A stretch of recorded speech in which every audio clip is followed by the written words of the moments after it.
әйелдер арасынан осы жалпы самбо күресінен тұңғыш шыққан осы Айсара Керімбекова, біз оны жоққа шығара алмаймыз.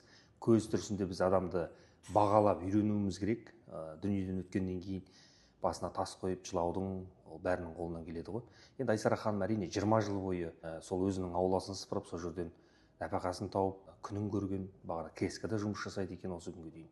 Ол мен үшін өте аянышты болды.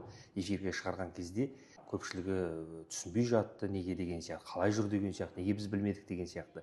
Әрине енді содан кейін бір ай уақыт өтті, Айсара ханыммен күні кеше сөйлестім.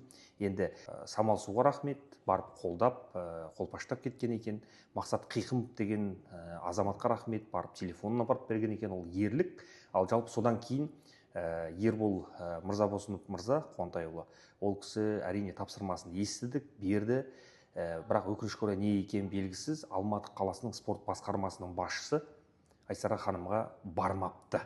Министр мырза енді Астанада отырып берді ғой тапсырманы. Қиын емес қой, барып, қолдап, сөз жүзінде қолдағанның өзі адамға демеу сыйлайды.